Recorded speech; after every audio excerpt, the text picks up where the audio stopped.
concert? Yeah. Well, this is great. Thank you all. We love the conservatory. It's a beautiful place to be, and we're so happy to be here. I'm Daryl Baer, and I'm the artistic director of the Woodlands Symphony. Of course, this isn't the entire symphony, but I think we could get a few more people in here for next time. And, but this is our lead players from the Woodlands Symphony string section. So this is the Woodlands Symphony string quartet. And they're just going to play a variety of music for you. We've got some classical music that you'll all recognize from Mozart and things like that. We've got some Latin music, so if you want to get up and do a little Latin dancing, okay, you are welcome. The dance floor is open. And then we may even end with some hand clapping patriotic music at the end. So without any further ado, here it is, the Woodlands Symphony String Quartet.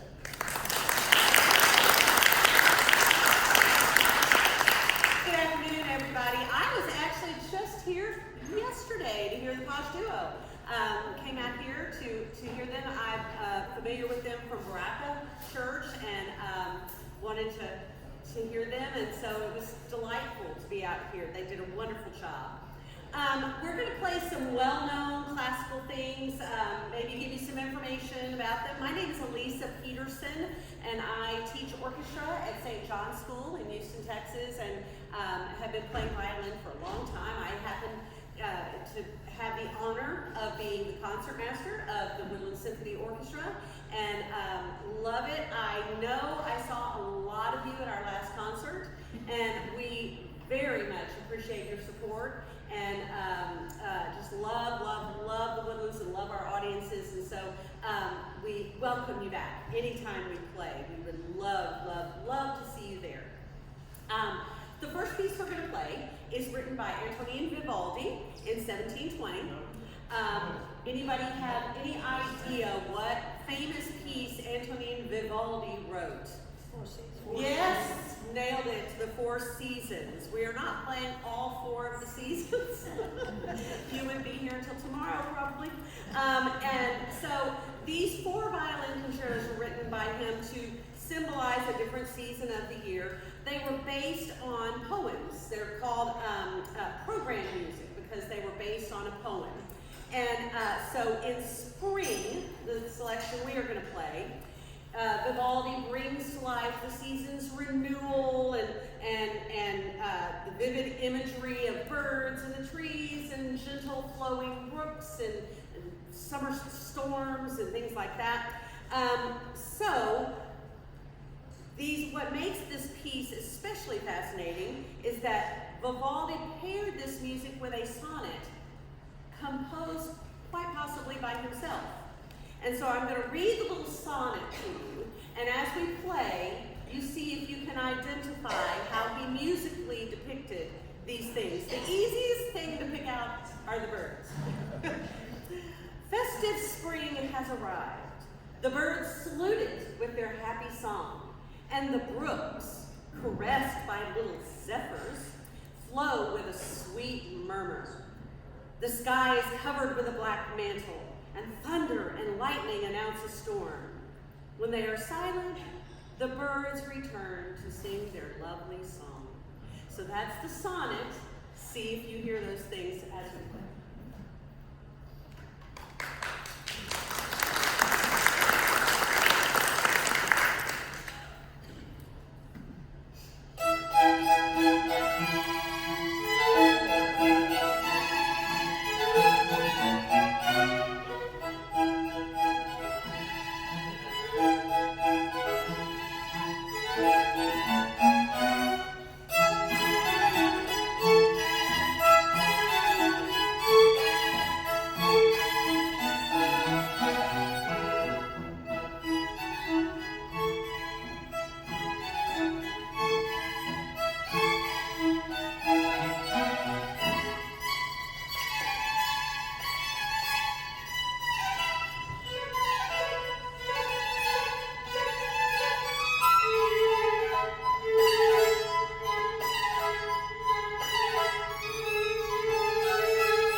I'm a freelance violinist in the Houston area. I've been for a while. Yeah. Okay. And played various orchestras, including the Woodlands Symphony. The next piece we're going to play is My Heart Ever Faithful by Johann Sebastian Bach. It's a beautiful aria composed by Bach, typically sung by a solo soprano, accompanied by a gently supported ensemble. The piece is an expression of steadfast devotion and quiet spiritual confidence. As the title suggests, it centers on the idea of unwavering faith in God and God's love. Okay, so this piece has two melodies, a melody and a counter melody, and they are passed around to different instruments. And so, in a string quartet, we have two violins. We both play violin, viola, cello, and so you'll hear these melodies kind of being passed around and bumped around and sometimes played together in counterpoint. So Robert is going to demonstrate, our cellist is going to demonstrate for us melody number 1. It sounds like this.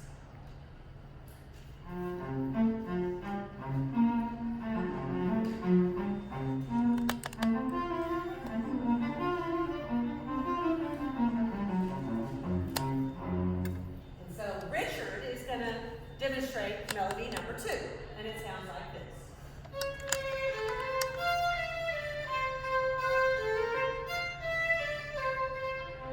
Good. Okay. Sometimes they are played by themselves. Sometimes they are played in something called a canon, which in music is not a big loud gun.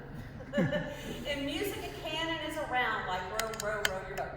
And so sometimes these are performed in canon, where one person will start playing that melody, and then the next person comes in. It's kind of like a song chasing itself. So listen for those two melodies, and listen to how Bach weaves them together very artfully and artistically in My Heart Ever Faithful.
that piece is really pretty extraordinary, very thick texture, a lot going on all the time.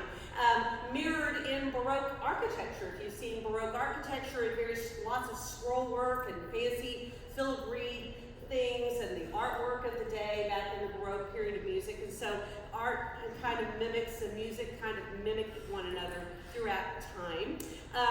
A classical composer we are going to move to next, Ludwig van Beethoven.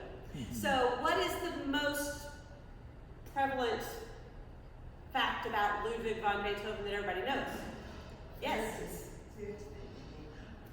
Again? Fifth Symphony. His Fifth Symphony was a masterpiece. What else? Furley's. What else? Ninth Symphony. Okay, the Ninth Symphony, which is what we're going to play a portion of today. One thing that some people know about Beethoven was that a large portion of his music, including the Ninth Symphony, he wrote after he had gone completely deaf. The music was music that he heard in his head, and in fact, he conducted the first performance of the Ninth Symphony deaf. He could not hear anything, but he conducted it. Pretty remarkable. The story goes, the write-up in the newspaper was that the soprano had to turn him around at the end to bow to the audience. He didn't really know that it was over. He was still conducting, and she had to let him know that it was time to bow now. So we're going to play the main theme of this symphony, written as an ode to joy, which is what it's called, Ode to Joy. And so you'll hear the theme first presented in the cello, and then it kind of winds through, and then it goes into a very big triumphant moment at the end. All right, here we go. Ode to joy.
Beethoven was deaf.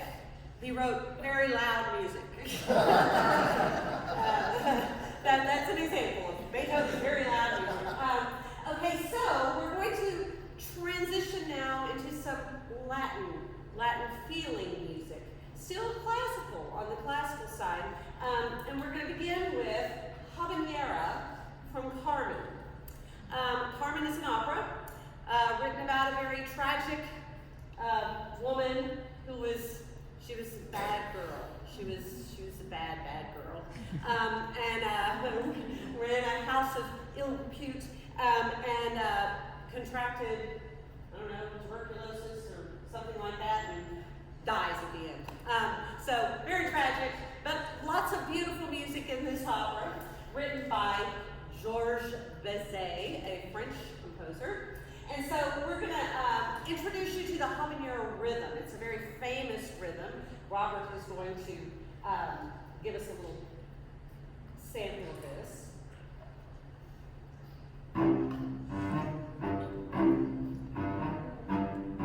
Heard this before, right?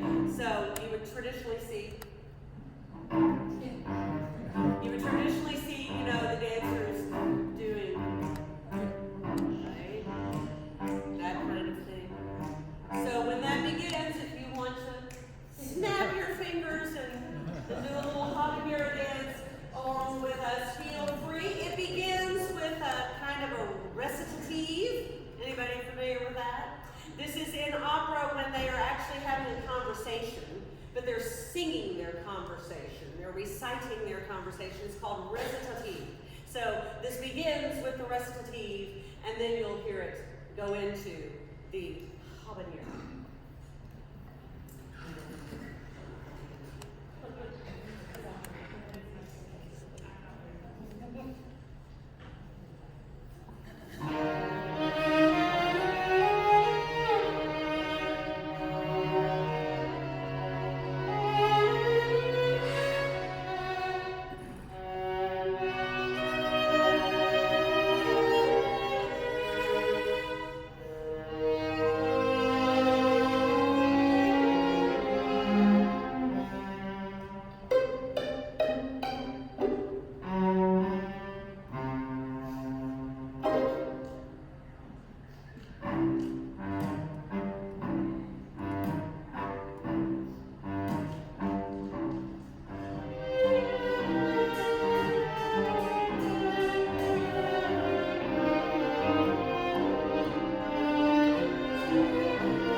remember a very famous tango scene in this movie, Scent of a Woman.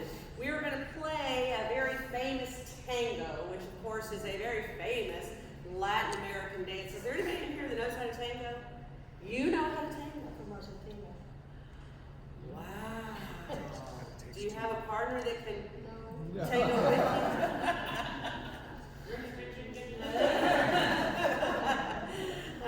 I would ask Richard to tango with you, but that would put you at a decided disadvantage.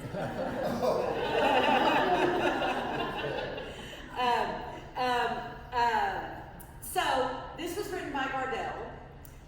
He and then another gentleman, La Pera, wrote the lyrics. It's called Por una cabeza, which in Spanish or Italian means by a head, for a head.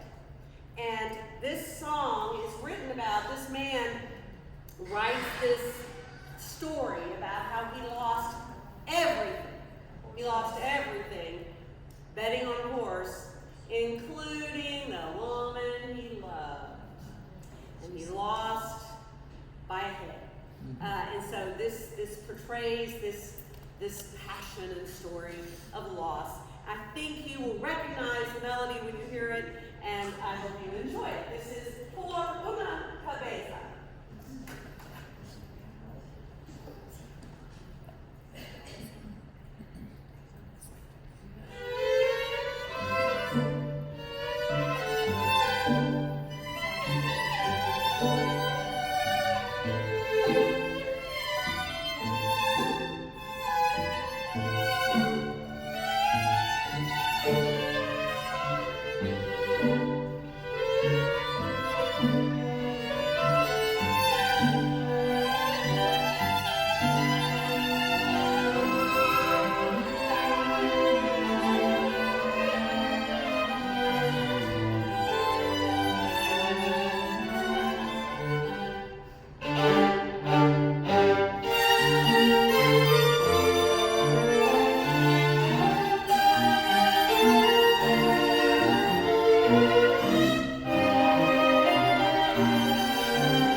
that one. It's very virtuosic, gives us all a chance to show off. But perhaps you really were impressed with the skills of our violist, and she is going to introduce herself to you right now, and maybe introduce the next piece. I don't know if you feel comfortable talking about it, or okay. So she'll introduce herself, and then I'll talk about the piece. This is her favorite piece. That's why I wanted her to introduce herself now. This is Miss Heather Davis. Hi.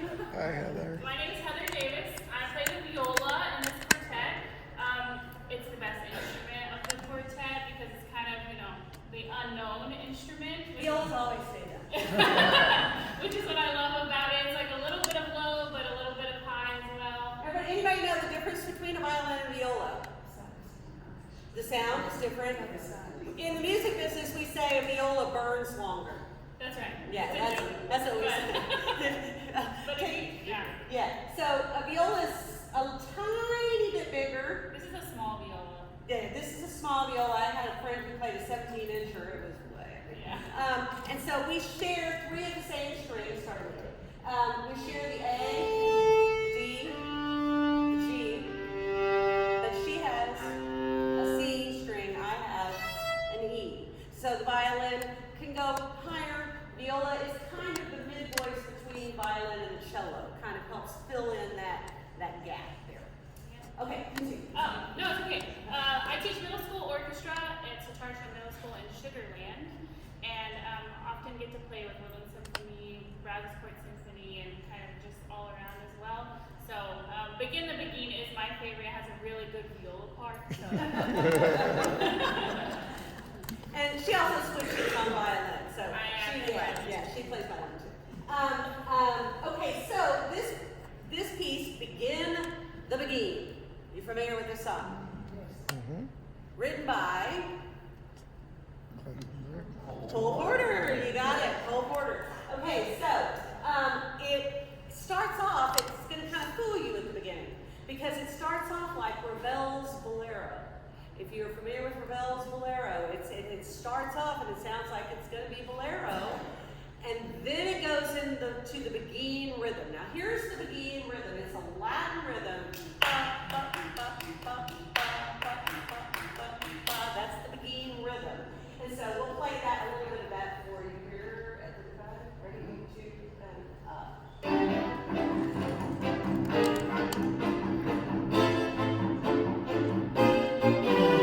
So that's a little bit of when that begin. When you hear that begin, we have begun the begin.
afternoon, everybody. I hope you're having a good time.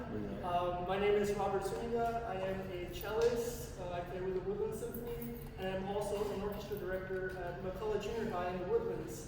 I'm very happy to be here. This next piece that we're going to play is a Latin traditional piece. It's called El Jarabe Tapatío. This is very traditional mariachi music. This originates from the state of Jalisco, and it's usually played by a different ensemble. It's called a mariachi. We have guitars, guitarrón, vihuela, violins, and trumpets. However, today we do not have all those instruments, but we will nevertheless try to do it justice with our string quartet. So the next piece, Jarabe Tapatío, I hope you enjoy.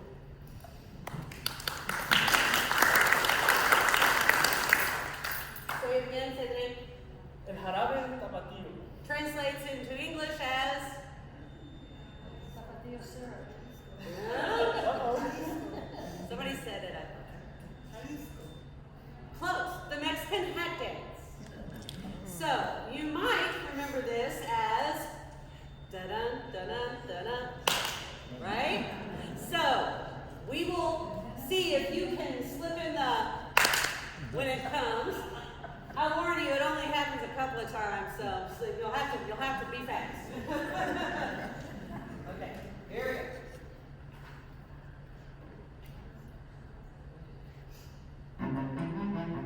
Oh, I was wrong. Yeah, I said it wrong. Oh, it's right? So, somebody got it, somebody caught them, but be ready, right at the beginning. Okay, so here we go. 1, 2, here we go.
Anniversary coming up, we wanted to end our program by celebrating a bit early, by performing the music of a true American original, Mr. George M. Cohan. You might remember his name, or at least his songs, because he wrote some of the most beloved patriotic songs that tunes in American history. Actually, he actually received a Congressional Medal of Honor, I believe, or something close to it, from the president at the time. Most people didn't really know that, but it's in the movie if you watch the movie. Georgia Cohen was known as the man who owned Broadway. He sang, he danced, he composed, and in the early 1900s, he was one of the most famous entertainers in the country. But more than that, his music lifted spirits and fostered hope and really just kind of encapsulated the American spirit with his tunes. His songs were filled with pride, they were filled with optimism and good old-fashioned American patriotism. And they're just as catchy today as they were then. And so now, we're going to invite you to sing along with us. We're going to play 3 of his best known, starting with Over There, and going into I'm a Yankee Doodle Dandy, and finishing with Your Grand Old Flag. So I'll try to signal you when we have done the introduction to those songs and when you can begin singing. But we'd love to have you sing along and help us get into the 4th of July spirit.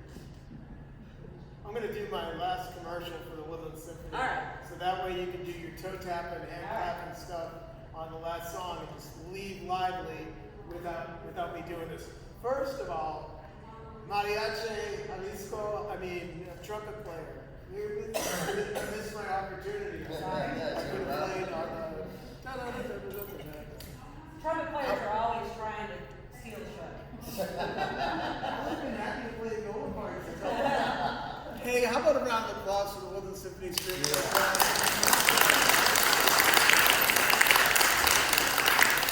And what about your director here of activities, Anshanae?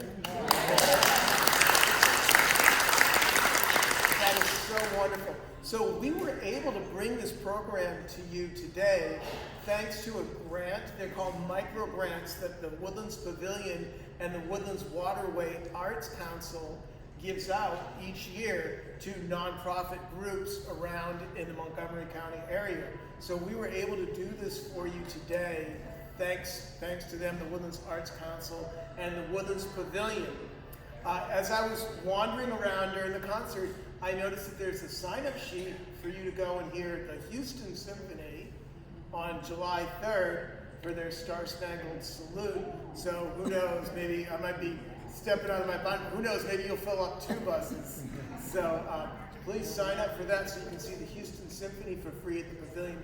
The Pavilion is doing wonderful, wonderful things to try to get music for all and try to do as many free concerts as they can for our community. Well, on September 24th, the Woodlands Symphony, that's us, that's your hometown team, the Woodlands Symphony will be on the main stage. And the name of that concert is called Let's Go to the Movies. And we decided, because, oh my gosh, there's so many movies that were written over 100 years with wonderful soundtracks, we're going to narrow that down to movies of the 1980s. So we're going to celebrate 40 years ago was Back to the Future. Can you believe it? 40 years ago, 1985, Back to the Future, Beverly Hills Cop, Ghostbusters, and all of those fun movies. And so I know that we'll have a sign-up sheet and we'll have posters up for September 24th. Let's Go to the Movies, featuring music from the 1980s movies with the Woodlands Symphony. And one last thing.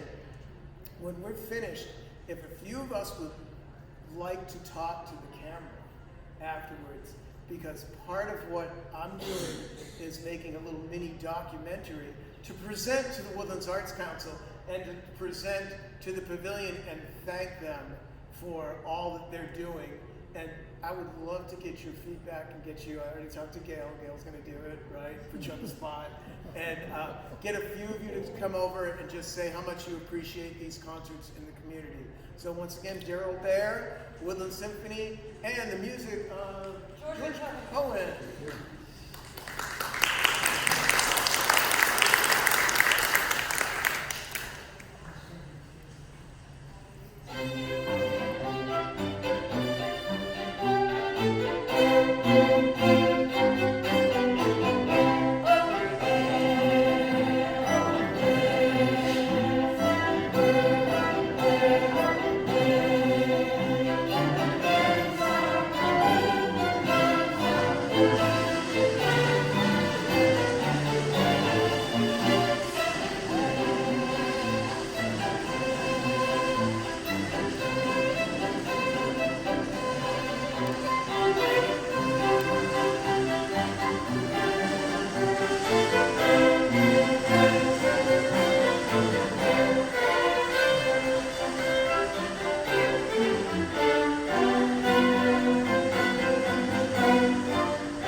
Yeah, Christmas concert. Christmas carols together. That'd be